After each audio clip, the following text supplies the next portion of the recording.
Gualong and Chilotes coach conjugan wala. Kajan Guasame ko Nagajan o Bamandan and Latkon Guas and Badeling and Contilan were into winter goal. Gorjan o De Rodulat, Shodu, Kanamandan Laladu. Feature Andamandun Gatluak Bang Bidit Gatluak Gorga Manana let Tala do Kumanikaya K Michale innovation. Latin the ten one give a Pulajako, they can use the quality material take Okay. Ladu Jeno La Mala Kaladi. Gorin Tem Walachi Gor Kajan Guasam. Guara Benian Longa, Kayan Bata, Committal Garale, Ella en Meladima Guasme invention and Meladima. Jan Gormo wala Chijan, while taken Kadak and Mangorita. Take a Kadak, Manguara, another department. Do no meter take a free time, YouTube along with an antam that the boat. Kata connection, Manuko Bagan, the department of Guara, department in government University. Department of Guara Psychology University. University Shalide? When Michelle Gander. Gander University. Take a run did and tam. Job there, the New York graduate. Tigron one day. Kajan Guasam Gujedi can Miladime la Duobeladi machine, Kajamakan, Conore, Rajadan, and key machine in Chiladan Tam. Guijo shed can while she can shed Comogori Psychology in Tamaka University, can a gen Miladime and Tam shed can while she can shed. Chicken chat, they charge in a psychology, Latin tie charcoal, but can Malada non kill. Can you choose me? Namene Duoba there, Monday Kachaka there. Take Muga, get time young order, Milwaukee class well kill, Chawaka, Sechel sign, Kano can natural sign, and then come a kind of engineering kill electronic, the natural sign. The photo of Dom don't go to no one, she challenged and though me she could come the gesture a much. God, thank you. And will be general maybe one a big chuck, talk Jenny. Thing Mugwa, make a name garden in Tiana, Langan lake, till I shall get toy in a kittle cook a guard. So Jan Guam to Charmo, to make for talk, and maybe to do around here beyond the dome and one which over long. The core to La Carab and the trouble talk, Mugur and the Chavo match, Karun, Bam, Todam, Bound, and then the name is a bichok. Grade 7, Charlam Nebal, Langai Bonaco, the core of the chapel with a chocolate with a Dundian and Manitoco Kent Langica, the Wijan out who function quoted in Latin. Sure, Namcola Martin. Yeah, Kajan Guasame and Chad Dundu mention Latchen and online, a Janquala Gore, Deji Gore. Goro dong mete karam nok tin kon lat ke ganware dong de rande jo nen ke de jo nok ko te ke tungwan te choi kana mete ram chi do mu ga mi she long len la ja goro ba nyos na kon dia ter kon long do no to kon ja go men beti ke jen gwa zaman tama shar yedin o jin bi machine bi kalat to ku jede ta to ko je ke je ta go je chu chi ma no kon ko por Checkame, Checkabel, Kimadong Kara, Kerakadu, La Beja, Long La Jogran, Dagu, and La Jojan like you, Dino Condumala, Yamala, Tolomona. So a child who goes in Micha machine, Micha, Middle Ramke, La Wadi, Palela, Baton, so Dobuma dead or Randell, like Chanaman Kawaii. Teacher the Dian Guasame, she Monday Tijalan. En machine shilade take a short michi kama kie gujimo dialogue ne kon kontin dong deja nok kie mishran goro dong da jakaji gujimo dialogue mishran miche jakaji ngwata ku short ka machine dung por man kana mucho machine chamucho machine chalan Michelle Bedin machine kecil keren Azar. Bedin machine. Okay, bedin machine ngula la demo. Bedin machine jan tala de kerja weight dan ka gambella za. Micang cekara batla George ce marwara tu tini kon cikana kol. Oh, dung marwara. Makol charge phone kala Amerika je. Oh, mugwa no. Gwa. Kajan gwa same en machine dan chelat chikmishela do jani dung por ane. Jino nguji mola challenge long rede en machine dan chelat tuge dan tuge keje jege di cheje chebech long ke thak lade program keje take challenge tongwan chelat de chelat kan kwatu kwado la take la ya kwa kan ke do ken me chang chran wor char kan material ka metal ka re ya ko ti ki pride and high so one challenge road more den a challenging one ko innovation idea wall to go thing chaba gwe na to function ne mi chicken ko ne ba ji ko la dio go cha ko la ngaji chalet na close surprise ko ken keep up kan la de amagwa la men gore de la relong la challenge jek la do ken machine me challenge te de minindi mi ti jegrede ka tubdu ko bi chare ba machine me de na pour ke ja e bajalat ngu kan ngu goro mo challenge nyam ba to de salad challenge do de no jan te ko fa ko man do sit ko me salad ko ko jwa ci jan gwa da ko tin te ka tong wan to dong de nyako man tin ko de ko lo mo do fa so gore battery ala battery me da joje da gwadi da jale la bato do mi ci battery charge tu so one challenge me da joje te cha da let ka je ko la de ke solo mi joje bo ci pin te ke tip ka go lo du ko ka tala battery tala ma da la do da ka chu yen ko lo goro de battery ne ka de kare raw mo den kan joy tu ngu ke joy ti ci ka ci ma tin de ga ni ka ki tin mi dang ci jul ji kon pour ko tala nyoga doin ko so lo nga ke wo da joji te dere ko da wan makan kon pour jule da pour ki da bel bo da kon ko da ke chech ne ko da pyosha very nice gwalong alo sherm shela de gore battery battery mendian ko tema kwajeje en mandana njaka ka jawelen point en machine ngu shwale di nyok miche enamo ko chika kan char to kon to de ko ga jaga jawel di ta a battery no gora amichale alkan battery micha 12 volt micha de chop kraw ki dong micha kamat da led de ko gur ko da gwadi nang de battery no ton de ga re pala ton wan nyok char bon goro micha joje lat ke wan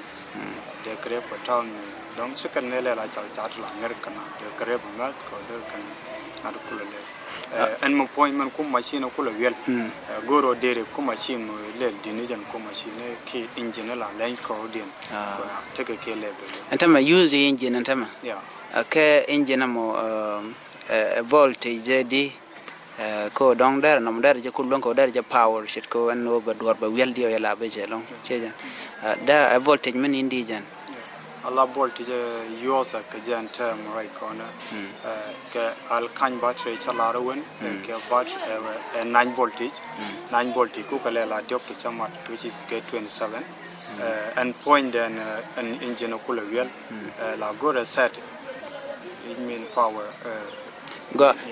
jimene remind ke cha video en chagun men chelat ka youtube chajanen en video dan chenen la re che yun battery nothing chenen la che kona ke solar aiwa en engine en solar money ala de te tanadi mitran ke solar ki peganan de ko je kwana ke kuran ko la de dong de lan machine chejan machine mo michelat ping minin der nango mi dong tel gwa jega battery neten ki battery de te yodi ko ntama ga jan gwa dong chiran de gormo dong de mi di der wesalong guji de ran minimize de en lose mon cheke program chi gi manyam ke using ta ba use ke solar te ke challenge mi ko solar it ko defend kata chi chang chale ke so mi che joy che pin che mo ke won ki tip ka jan solar ko ra tele storage power so da very difficult to run but solar di mo ton mo par di kong de ba ke no ko la cha la long che it depend ka sai of solar long di ko chit ka ma yo ko blue 17 and blue 17 friday can million di ne jan ta ka kan but solar use ko ra de the battery si suitable long okay manyuno ler shede gwani battery ni okay ka battery ni voltage din der min nan she kwana ke me don te ka kak mu pur ke ku cheni ja kak che min lar dan machine me don der na loka she ka ka chen der min ni jan diok der ka nan ke weldi der ping di der nan okay der nan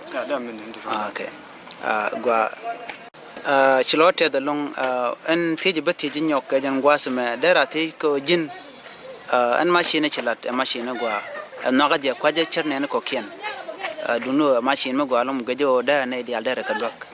ka dong chi jan makora dong de la dong de wo niam jin hu gaji mon tam de je lok jan wore me dong ke karama de je lok jan gwasme is mo gwa lum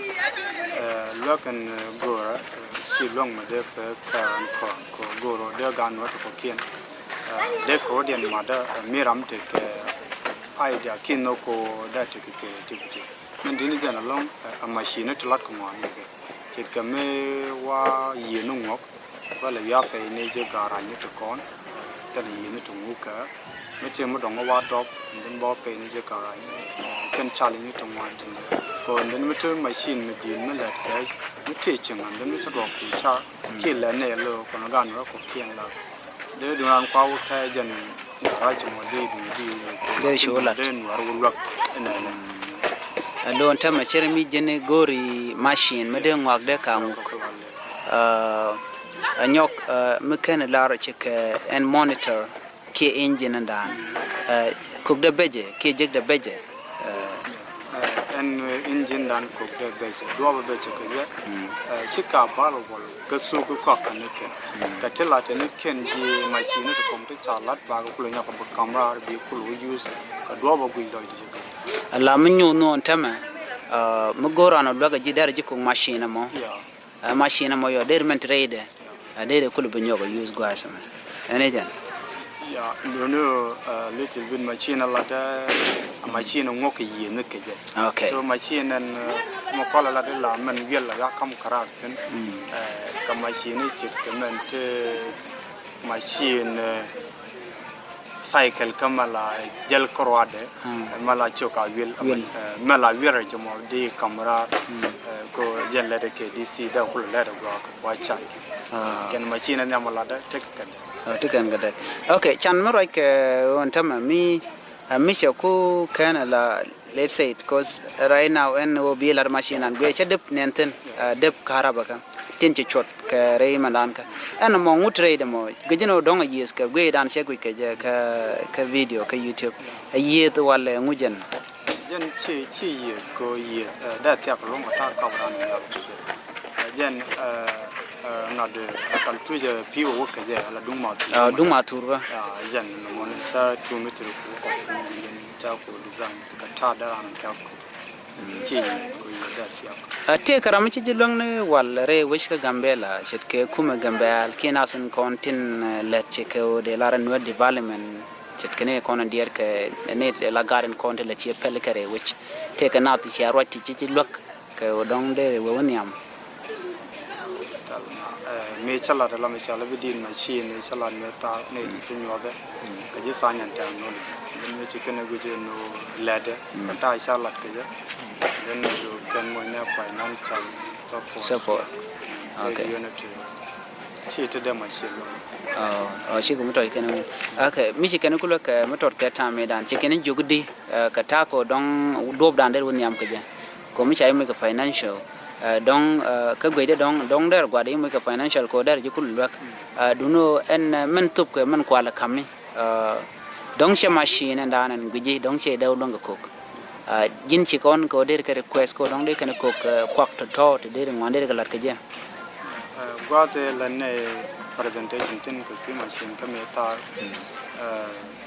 den loi den jok arame ko la guje de ne roj ko mal bi jian man ko la ko ka ta dang da ne ku te ta de ne nyam ko kan ne la te dan me che ne ku da ku du no ko bana ko so ko ki ji san yan tang no li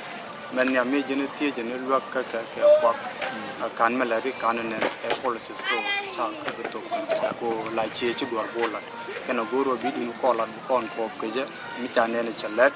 nong de ju ko to ko so mo la na idea chikara. Okay, let me say you kwa support him chai support can take a follow up and ojin widi ray innovation ten la de ke do badan chak ngwan ka ngwa ka ja wala jeno tam mi do ko lat bo ka ka tale ke follow ko changa no chran do la ko la wonen ga ke ba ko la report de chana mo la de ga je chikana jongna ka ta innovation to ko ya ki ngu ge de re ko mo tindi la jenen kwa ga ya je ga men chala bi jana de da o ke ka ta innovation agwa ta ke tejen jo akaje jin chirai ke Nuer development center rewi ke gambella ko shoda nyodne je chere ke dung shop ana rami mo te ka dwang dong de kana go de kana ngacha nga kala de ngu a chirai ke ka kor jong no dang ro ti choy charai ke cha ko garo ka po male cha de kan machine chala de kan ka de gadul go to ko kien dong de te interest ka le den ko mo ne ke de ja ko re wi no kon de innovation de kamnya ko do ke lo ma jak ma no ko bu ro de no ko bu ko focus about creativity you can move focus about de ko lan ti che community sport kan chen ko ko kien so more the can lodge matetino ma bu kan chol kisi kan bu chol chata information kan ne sholo gwa tak another question shilan mdani jini shaje lo ka financial shegan can you de sha logen mushilel kamo azarami mo langwa chike chak musha lo kan chimulel ka can you ko na chai lo yo te kan kan ngon che vegetal ne ma chala ne chike te de machine de la la ne de kan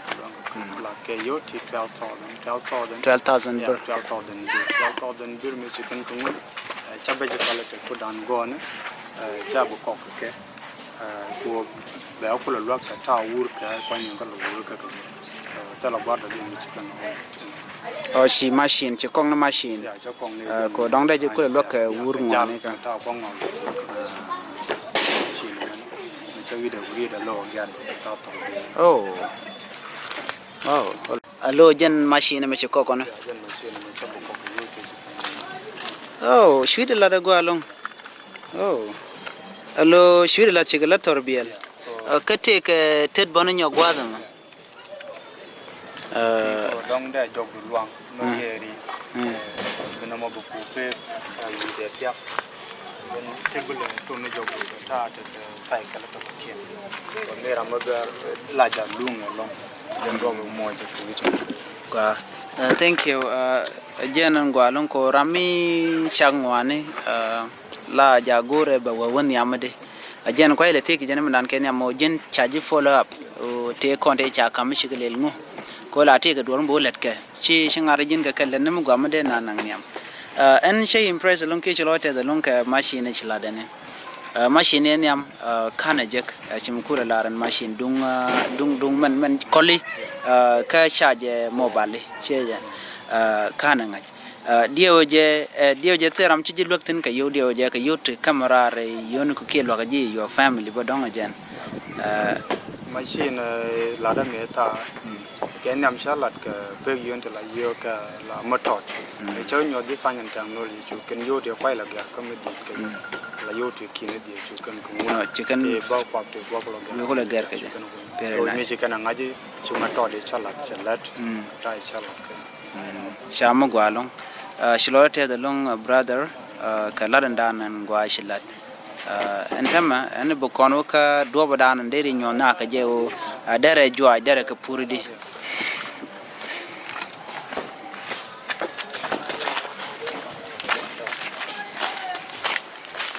na me jen solar ya na me jen solar ta bu kono ka boate ke jwa ka man ko lo okay na mo comment cap okay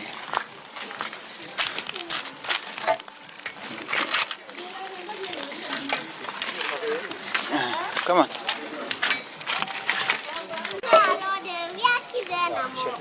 In a manner, again solar, the opinion, which is young, less, and then be able to Alajen la live no me chung much a condit. point la charge, juncture lim no chunk condit, metameled,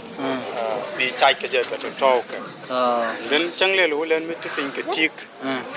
while aware, what a day poor co, Alamato the money, Lama la talk with you, can tell connection, but Motor the money, La much a burger solar, la talk with you. So people in your use drop of the ship.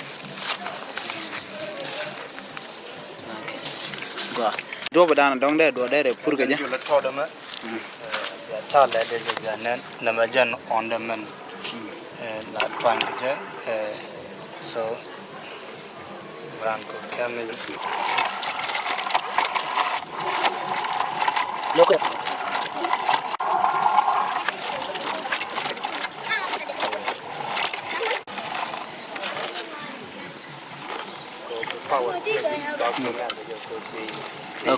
kui power and tam ala na monyu de ne je michiran mishe day che go kok dere je use okay na mente ngade solo jen kulo nyoko ne ga na kana ko ne kana den bi ko ne ngi na go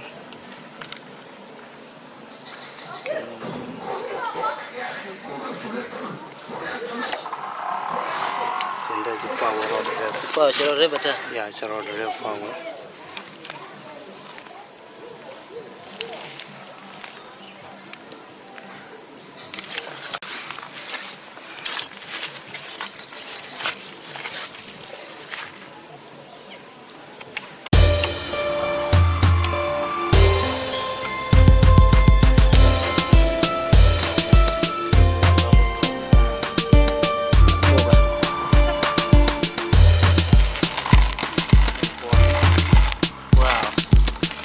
Take power and a crew dinner.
Allo antam mi